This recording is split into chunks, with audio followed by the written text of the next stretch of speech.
안녕하세요. 저는 지금 서울에 사는 40대 여성입니다. 요즘 들어 제 인생 이야기를 누군가에게 털어놓고 싶었는데 사연 유튜브에 보내서 여러 사람들이 함께 들어주시면 더 좋을 것 같아 써봅니다. 저는 지금은 꽤 잘 사는 편이에요. 꽤 잘 산다고 말하면 어폐가 있을 수도 있겠네요. 아주 잘 삽니다, 솔직히. 그런데 어릴 때는 정반대로 아주 가난하고 불우했어요. 아마 정도로 표현하자면 극단적으로 마이너스 상태였다고 할 수 있겠네요.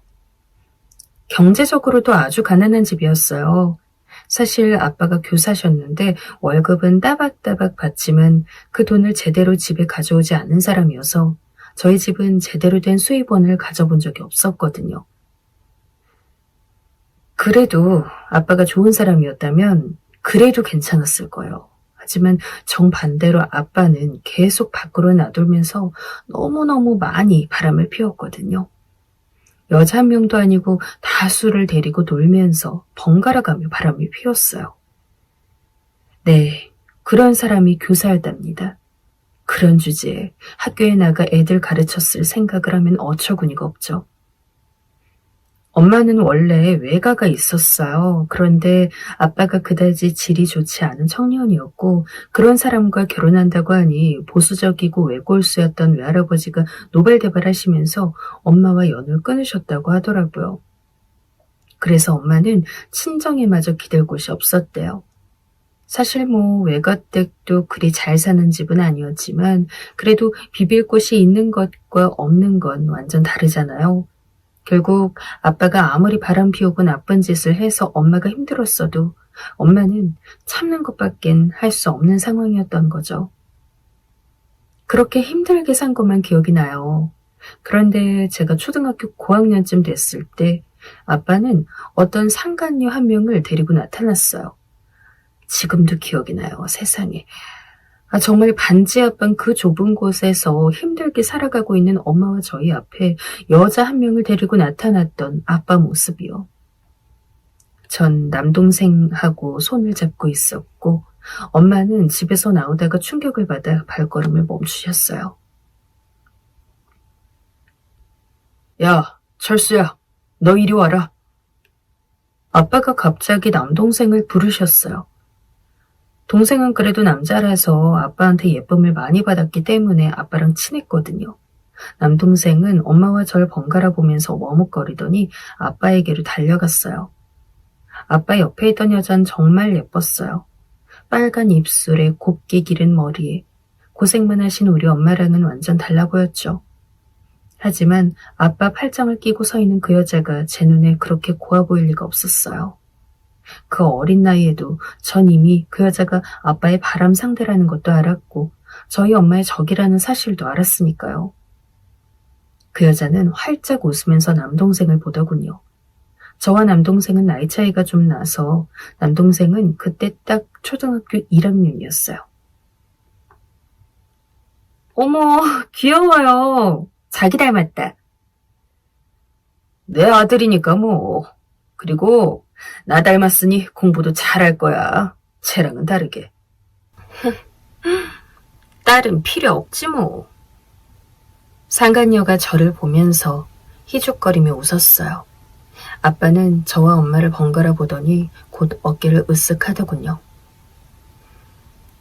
당신하고 나하고 이제 이혼할 거야. 네? 엄마는 너무 충격받아서 제대로 대답도 못하시는 것 같았어요. 아빠가 연이어 말씀하시더군요. 내가 당신 신분증하고 도장 다 가지고 있으니까 내가 서류 처리는 다 할 거야. 그러니까 나중에 이상한 소리에서 나한테 걸림돌 대지 마. 애초에 내가 당신하고 결혼한 게 잘못이었으니까. 여보. 여보 같은 소리 하네. 그래도 당신 예뻐 보여서 결혼했던 건데. 아휴, 내가 며칠 뒤에 와서 여기 집 보증금하고 다 빼서 가지고 갈 거니까 그때까지 짐 정리해놔. 아빠는 짜증내며 돌아서셨어요. 영문 모르는 남동생은 눈을 굴리며 아빠와 그 상간녀의 손을 잡고 갔죠. 저는 아빠한테 소리 질러서라도 뭔가 묻고 싶었지만 들을 것 같지 않았어요. 엄마는 너무 충격이었는지 말을 잃고 식음을 전폐하셨죠. 아직 초등학교 고학년밖에 안 됐던 저는 엄마가 너무 걱정됐지만 무엇을 해야 할지 알 수가 없었죠. 엄마는 허공만 멍하니 바라본 채 계속해서 시간이 흘렀어요. 사실 결혼한 이후 엄마는 계속해서 아빠의 학대와 외도를 견뎌왔어요. 하지만 이렇게 당당하게 상간녀를 데리고 나타난 것도 처음이었고 엄마와 이혼하겠다고 한 것도 처음이었죠. 그래서 엄마는 그동안 쌓여온 상처 위에 충격을 너무 크게 받으신 거였어요. 그리고 며칠 뒤 제가 차가운 방바닥에서 잠에서 깼을 때 엄마는 집에 안 계셨어요. 현관에는 엄마 슬리퍼도 그대로라서 전 처음에 집안에서 엄마를 찾았죠. 하지만 손바닥만한 집안에 엄마는 안 계셨어요. 전 점점 더 불안해져서 어린 마음에도 어떻게 해야 하나 고민했지만 뾰족한 수가 없었죠. 그렇게 꼬박 하루를 혼자서 텅 빈 집안에서 불안에 떨며 있었어요. 그리고 그 다음날 집에 아빠가 왔어요. 아빠는 아주 귀찮다는 얼굴을 하고 있었죠. 야, 너희 엄마 세상 떠났다. 아빠는 그렇게만 말했어요. 아주 나중에 제가 큰 다음에 알게 됐지만 엄마는 맨발로 걸어나가 강에서 극단적인 선택을 하셨다고 하더군요. 어렸던 저는 그냥 아빠의 말이 엄마가 죽었다는 뜻이라는 것만 알아듣곤 충격을 받았어요. 어떡하지 애를. 아빠는 골치 아프다는 듯 머리를 긁어댔어요. 혼자 온 줄 알았더니 뒤에 상간녀도 같이 왔더군요. 그 여자는 실내를 더럽다는 듯이 눈을 찌푸리고 들여다보며 한숨을 쉬었어요. 남자인 아직 어리고 아들이니까 우리가 키우지만 여자인 너무 더럽고 너무 커요. 그래, 사실이야. 얘까지 키우는 건 우리가 너무 부담이고 보람도 없지. 아빠는 집을 정리하고 집주인과 뭔가 한참 얘기했어요. 그 와중에도 저한테 어떻게 하라는 말은 없어서 전 불안한 채로 아빠와 그 여자 둘만을 번갈아 보면서 가만히 서 있을 수밖에 없었어요. 야, 미영아, 너 말이다. 네, 아빠. 집주인하고 이야기를 다 끝낸 아빠가 그제야 절 불렀어요. 전 아빠가 절 챙겨주는 줄 알고 급하게 대답했죠. 하지만 아빠는 제 어깨를 잡고 이렇게 말했어요. 너만 없으면 우리 가족이 행복하거든? 네? 너희 외할머니 댁에 좀 가라. 전 무슨 말인지 알 수가 없었어요. 함께 살던 엄마도 동생도 갑자기 사라진 이 세상 속에서 전 또다시 한번 아빠한테 버림받은 거나 마찬가지였죠. 아빠는 제게 알려주지도 않고 제 손을 잡고 차 타고 아주 먼 곳으로 갔어요. 차를 타고 거의 몇 시간이나 달려서 밤이 되어서야 도착했죠. 그곳에서 아빠는 어느 허름한 집 앞으로 가서 그 마당을 가리켰어요. 너 저 집으로 들어가면 된다. 들어가서 김미영이라고 네 이름 말해. 그럼 안에서 할머니가 나와서 너 보살펴 주실 거다. 아빠. 이제 앞으로 나 네 아빠 아니야. 알겠니? 아빠는 무척 짜증스럽고 지겹다는 듯 저한테 말했어요.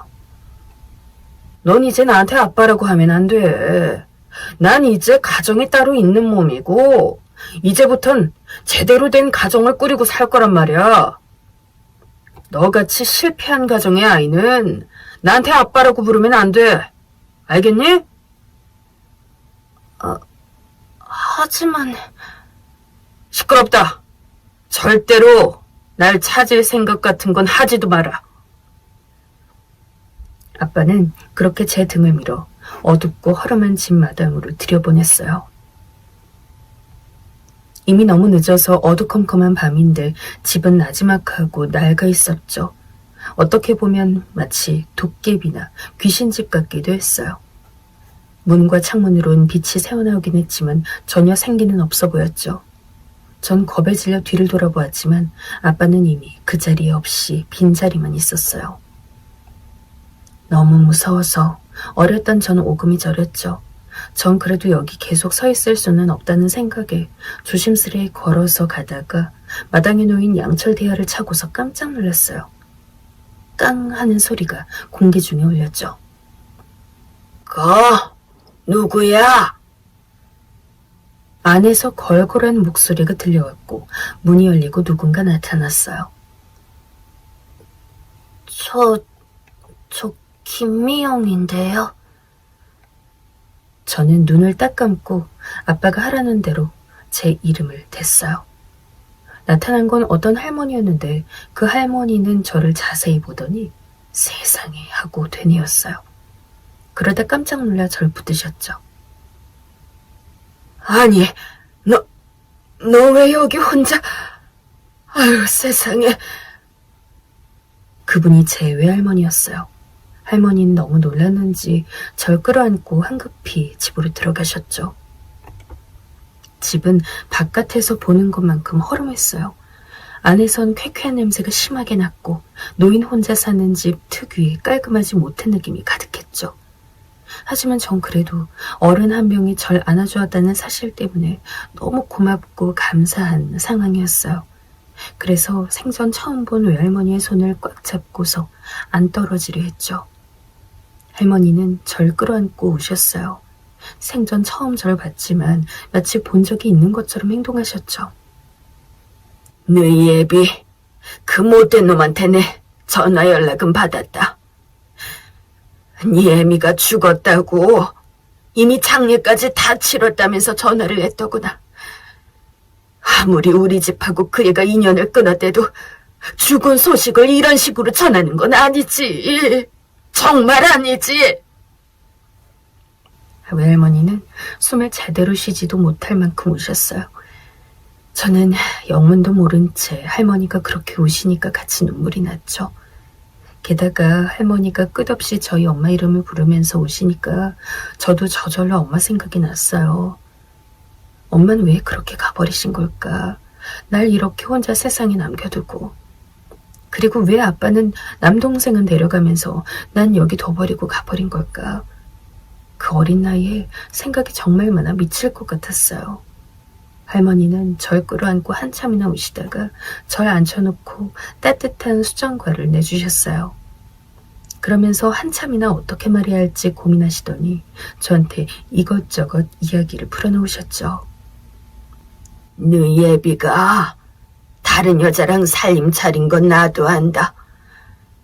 너희 엄마가 아주 가끔 1년에 한 번 정도 편지로 소식을 전해왔거든. 그 사이 너하고 네 동생 사진도 보내줘서 난 네가 익숙하단다. 할머니는 그러시면서 꼬깃꼬깃하게 접어서 보관해둔 엄마의 편지와 사진들을 내보여 주셨어요. 엄마의 필체와 저희 사진들이 여러 장 들어있더군요. 전 그것만 봐도 너무 슬퍼서 다시 눈물이 나왔죠. 할머니는 울지 말라면서 제 머리를 쓸어주셨어요. 너희 엄마가 많이 아팠다고 하더구나. 에휴, 그럴만 했지. 애비가 그렇게나 남봉꾼이었으니 말이다.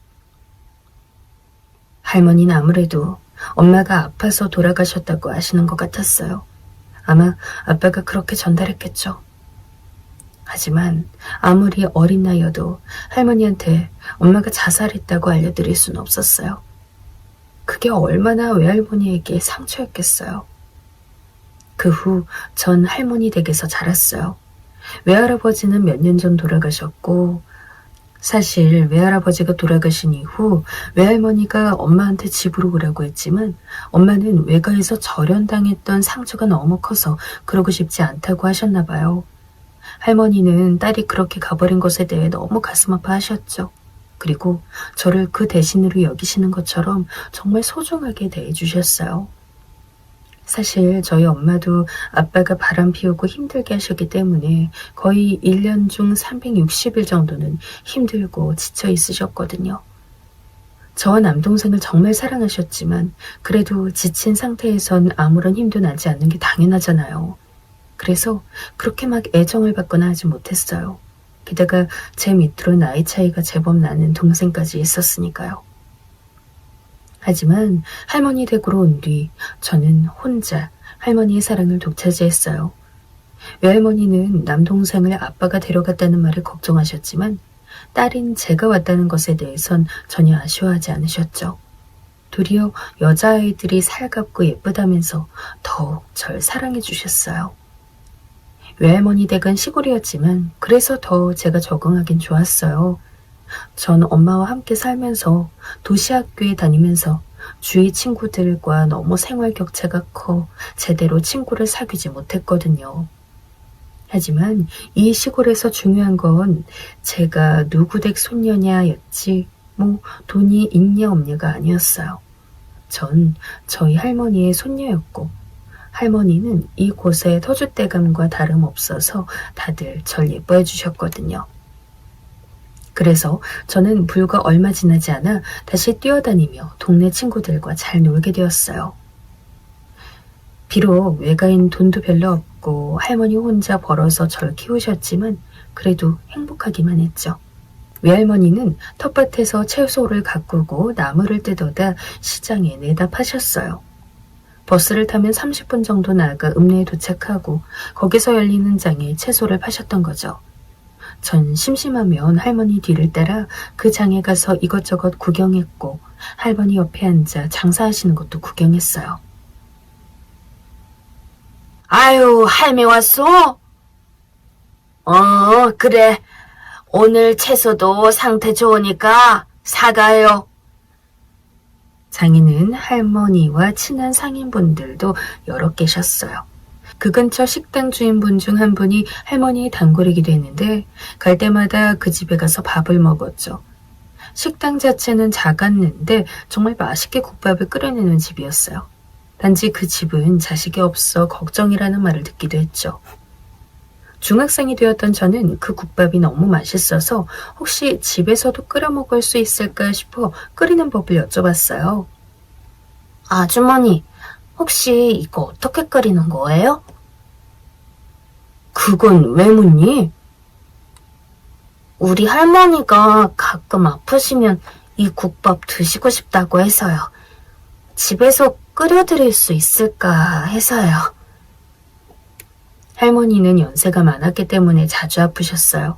그러면 꽤나 자주 이 집에 국밥을 먹고 싶다 하셨지만 여기까지 나와 매번 사가는 게 불가능했죠. 너무 멀었고 당시엔 포장도 잘 되지 않아 들통을 들고 나와야 했으니까요. 식당 아주머니는 절 가만히 보더니 웃으시더군요. 그래, 너한텐 내가 특별히 알려주마. 하지만 이거 다른 사람들한테는 알려주면 안 돼. 알겠지? 네, 아줌마. 너만은 특별히 이걸로 나중에 장사해도 봐주마. 어차피 우리 집엔 자식도 없는데 뭐. 아주머니는 조금 씁쓸하게 말씀하셨어요.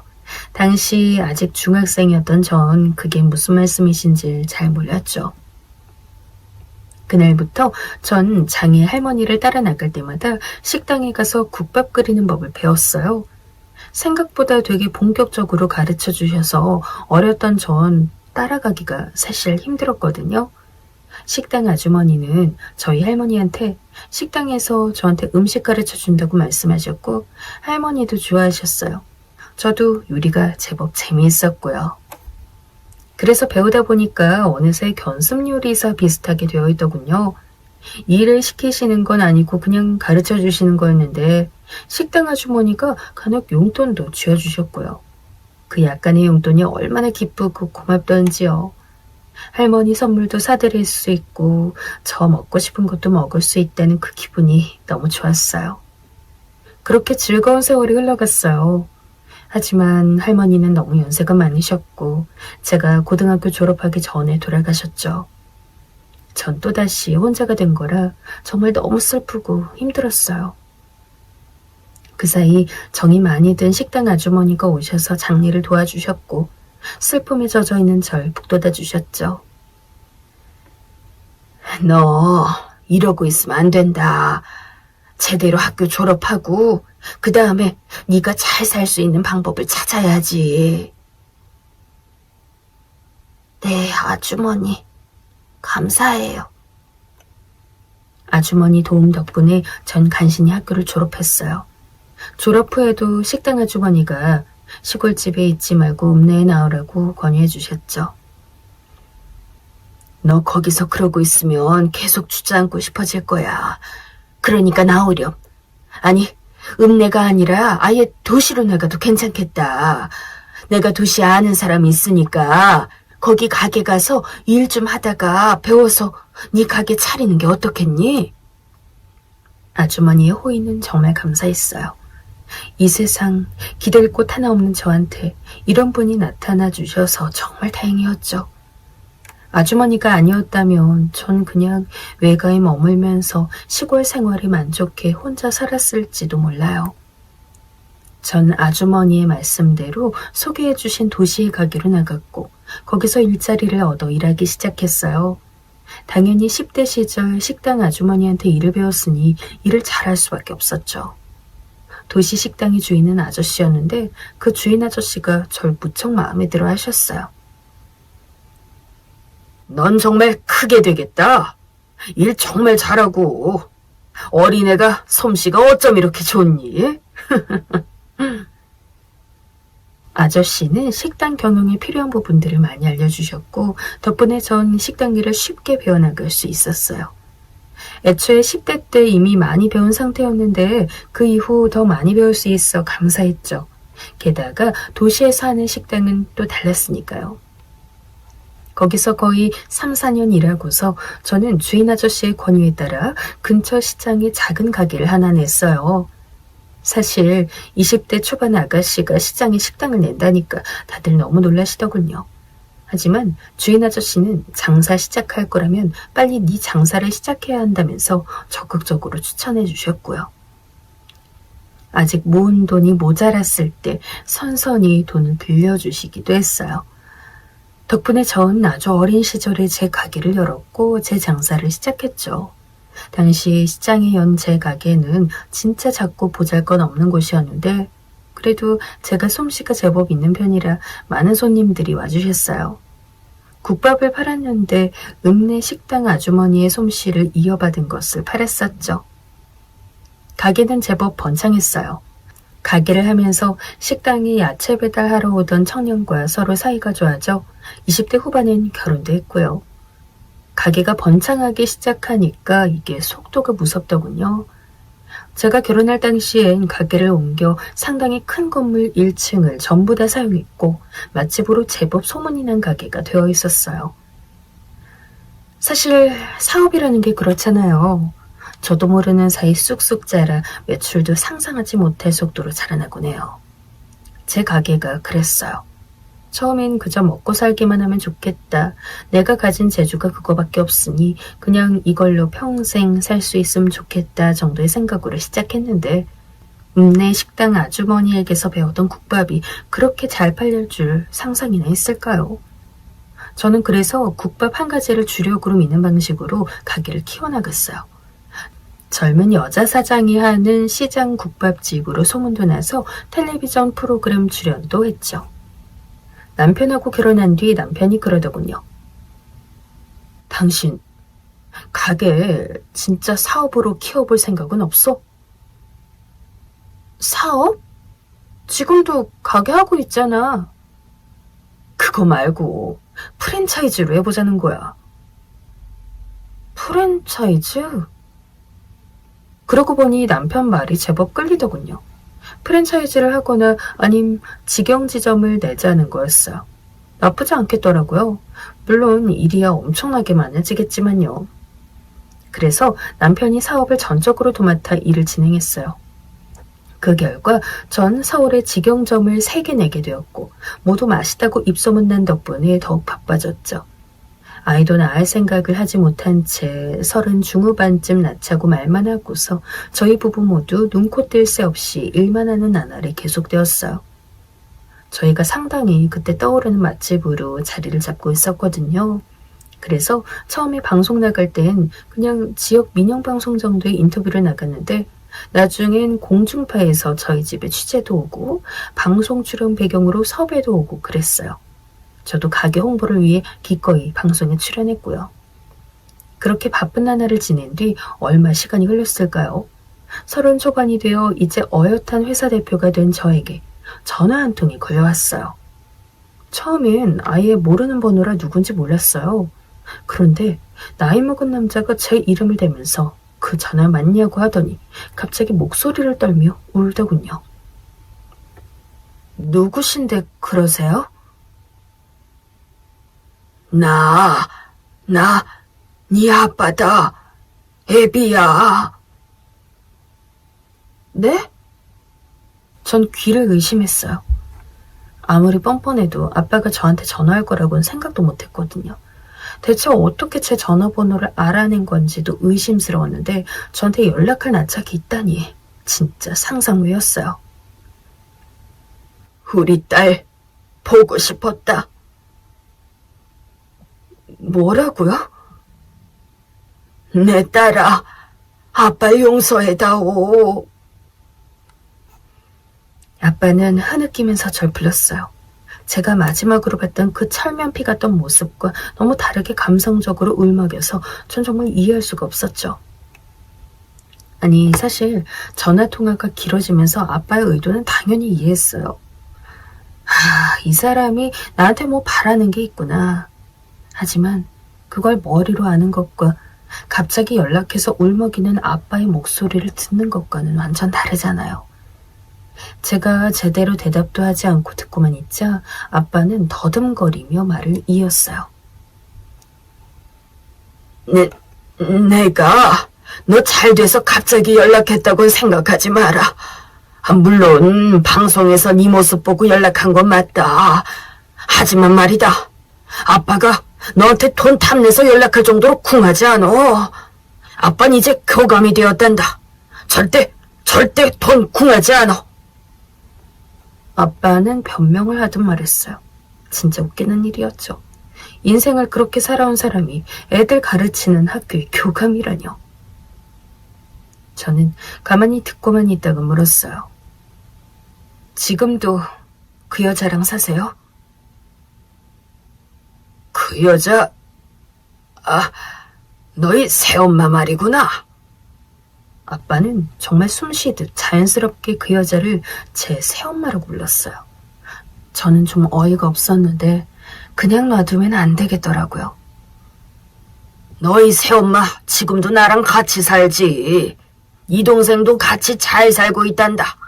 걘 지금 유학 갔다가 잠깐 집에 들어온 상태고. 잠깐만요. 저한테 새엄마 없어요. 뭐? 당신 새 마누라겠지. 그 여자가 왜 내 새엄마야? 저는 그냥 하고 싶은 말은 하기로 했어요. 이제 더 이상 아빠 한마디에 벌벌 떨던 어린애도 아니었고 이 이상한 상황이 점점 더 짜증나기 시작했거든요. 무조건 무릎 꿇고 사과해야 하는 사람이 어디다 대고 새엄마 같은 소리를 하는지. 너 지금 그게 무슨 버리장머리? 아빠는 자기 본성을 숨기지 못하고 곧장 소리 지르려 했어요. 그렇죠. 그래야 제가 기억하는 아빠의 모습이었죠. 하지만 아빠는 곧 자기가 지금 통화하는 게 자기가 버렸던 딸이란 걸 기억한 건지 목소리를 낮췄어요. 아니, 자기가 버린 딸이라서가 아니라 유명 음식점 직영을 몇 개나 가진 오너라서 그랬을 것 같긴 하네요. 그래, 네가 불편하다면 그렇게 치자. 아무튼 난 널 기다리고 있단다, 항상. 저를 왜요? 왜겠니? 내가 너하고 그렇게 헤어지고 나서 얼마나 피눈물을 흘렸는지 알아? 네 동생도 널 보고 싶어 했단다. 지금 걘 뭐 하는데요? 미국 유학 갔다가 지금은 한국 돌아왔어. 무슨 공부를 하는데 유학을 가요? 고등학교 때 신학 공부를 하러 갔는데 지금은 한국 가서 물리학과 들어갔다. 아, 도피성 유학이었구나. 그 말에 아빠가 제대로 대답을 못했어요. 솔직히 고등학교 때 다른 것도 아니고 갑자기 신학 공부하러 유학이라니 너무 뻔하잖아요. 아빠네 집안이 절대 기독교나 신학 같은 거랑 가까운 집안이 아니었거든요.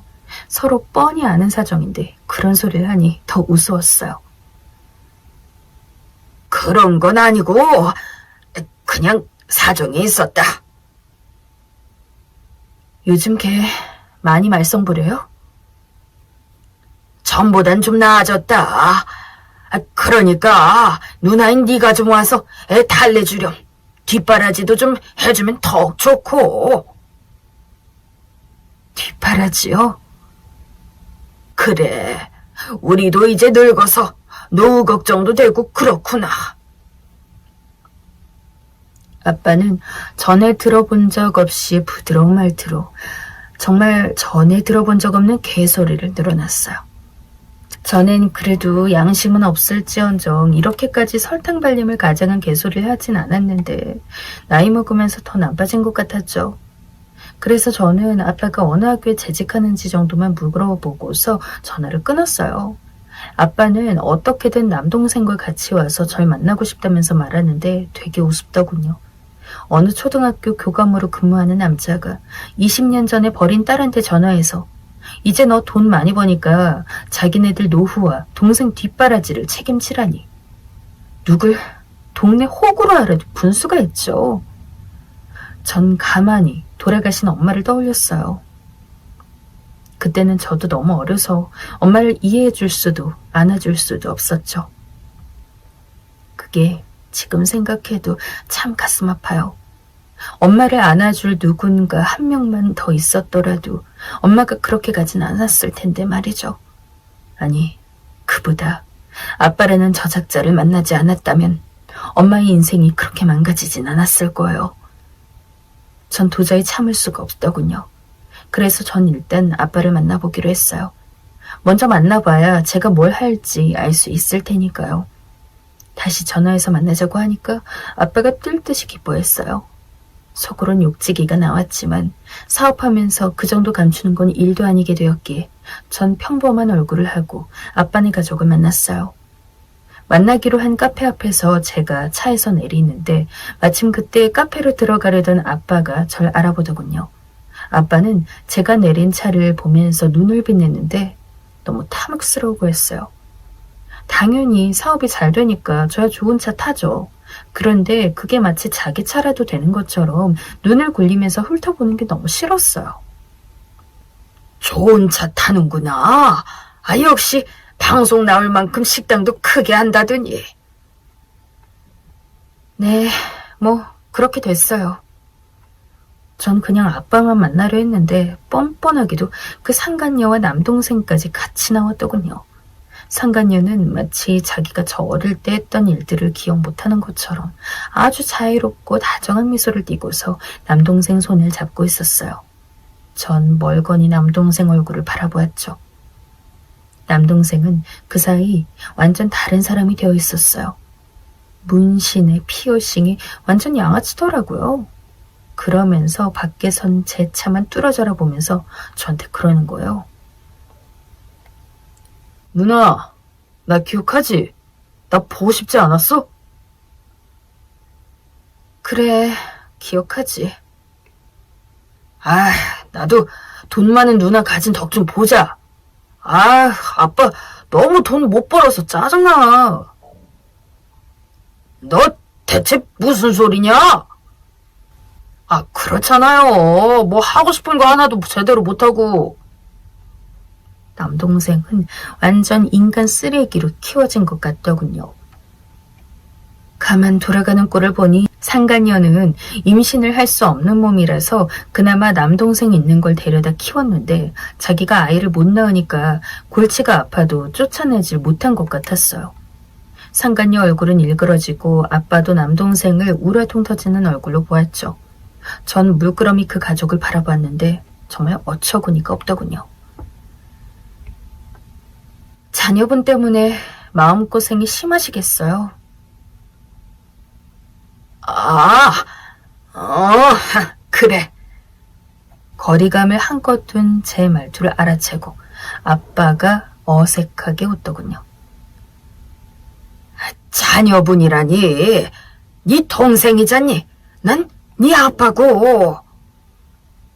제가 쏘아붙였던 말 때문인지 상간녀들어 새엄마라고는 안 하더군요.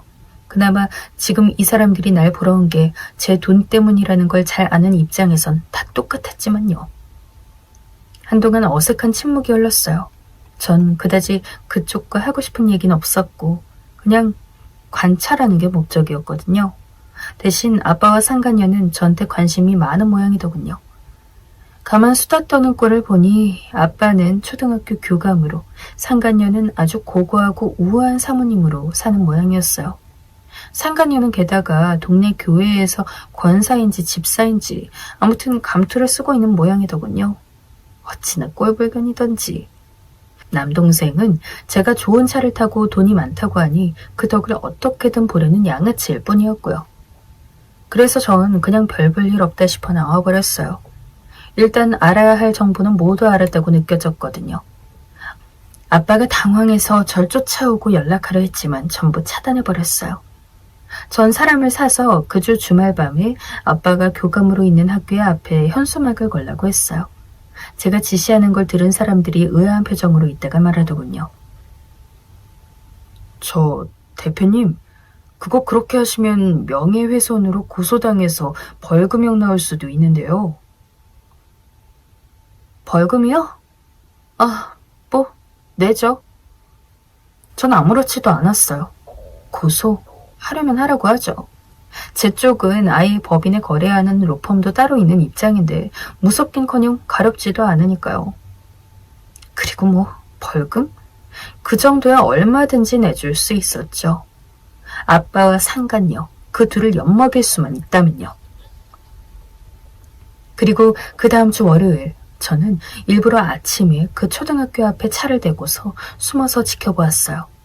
현수막에는 대문짝만하게 이 초등학교의 교감 김 씨는 20년 전 상간녀와 간통했다 라고 써 있었어요. 물론 현수막은 한 개가 아니었고요. 상간녀 이 씨와 교감 김 씨가 간통하여 김 씨의 아내가 자살했다 라고도 써 있었어요. 현수막을 아무데나 걸면 요즘 벌금 문다죠. 벌금 때리라고 하고서 학교 앞에 가장 잘 보이는 곳에 걸어버렸었죠.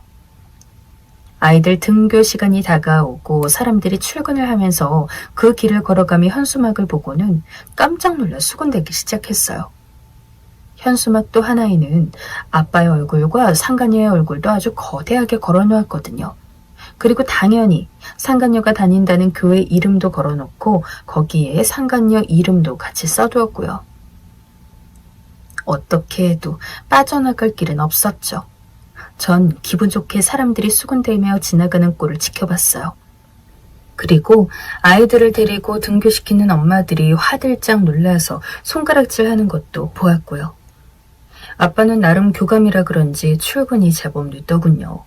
9시가 거의 다 되어서야 차 한 대가 교문 앞으로 들어갔어요. 그런데 그 차는 교문 앞에서 멈춰섰고 곧 운전석에서 아빠가 황급히 내려 망연한 표정으로 현수막을 둘러보더군요. 이게 대체 뭐야? 아빠는 허둥지둥 그 현수막들을 떼어내려는 것처럼 붙들고 용을 썼지만 전문가들이 매듭 지어놓은 현수막이 그리 쉽게 풀릴 리가 있나요? 얼굴이 시뻘개진 채로 아빠는 허둥거리면서 차를 타고 학교 안으로 들어가 수희 같은 사람들을 데리고 나왔어요. 그리고 현수막들을 철거하기 시작했죠. 재미있더라고요, 솔직히. 그렇게 무소불위로 엄마와 저희한테 횡포 부리던 남자가 당황해서 어쩔 줄 몰라 하면서 쩔쩔매는 게요. 당연히 전 거기서 멈출 생각은 없었고 이번엔 그 상간녀가 다니는 교회 앞에도 똑같이 현수막을 설치해 줬어요. 제 핸드폰으로 전화가 불나게 오고 저희 회사 앞까지 아빠와 그 상간녀가 찾아와서 기다리고 난리도 아니었어요. 그런데 제가 거기에 신경 써야 할 이유는 없었죠. 전 회사 대표라 항상 직원들과 같이 다녔고 아빠와 상간녀는 저한테 가까이 올 수도 없었으니까요. 하도 난리를 피우길래 하루는 멈춰서서 아빠를 쳐다봤어요. 뭐, 할 말 있어요? 너 대체 이게 무슨 짓이냐? 썩을 년, 너 같은 게 감히 아빠한테? 아빠 같은 소리하고 자빠졌네. 전 피식 웃었어요. 지금 유전자 제공했다고 유세 떨어요? 그 유세 애저녁에 소용 없어졌으니까 입 다물어요. 내가 교장한테 찾아가서 당신 상간남이라는 거 이야기하기 전에. 뭐? 아니면 뭐, 아예 교육청 쪽으로 찔러줄까? 나 교육청 공무원도 고위급 아는 사람 있어요. 한번 패가 망신하게 해줘? 아니면 그 상간녀 다니는 교회 거기나? 너 아빠는 부들부들 떨면서 절 노려봤지만 뭐 그 사람이 할 수 있는 게 있나요? 결국은 분에 못 이겨 발을 구르면서 돌아가는 수밖에 없었죠. 사실 교육청에는 제가 민원을 넣을 필요도 없었어요. 오며 가며 그 현수막을 본 사람들, 특히 학부모들이 기함을 해서 민원을 상당히 세게 넣었다고 하더군요. 학교는 뒤집어졌고 아마 교회도 마찬가지였을 거예요. 가장 보수적인 두 집단이니 아무리 오래된 일이라곤 해도 그 둘이 간통으로 맺어진 사이라는 걸 알게 돼서 얼마나 난리가 났겠어요. 그래서 결국 아빠와 상간녀는 그 동네에 더 이상 머무르지 못하고 다른 곳으로 이사 갔어요. 거기에서 또다시 학교에 다니고 교회에 다니는 모양이었는데 전 거기에서 그 사람들이 정착하고 적응하길 기다렸다가 다시 한번 현수막으로 도배를 해주었죠. 그래서 그 사람들은 다시 동네에서 쫓겨나듯 이사 갔고요. 그걸 몇 번 반복했더니 나중엔 상간녀가 정신병원에 들어가더군요. 아빠는 학교에 사직서를 냈고요. 속이 시원하긴 했어요. 아마 엄마가 살아계셨다면 조금 더 시원했을지도 몰라요. 지금 할 수 있는 것으론 최선이긴 했지만 엄마가 떠오르더군요. 뭐 아무튼 제가 한 일에 후회는 없어요. 나름 만족스러운 결말이었다고 생각하고요. 제 이야기는 여기까지입니다. 부디 흥미롭게 들으셨다면 좋겠어요.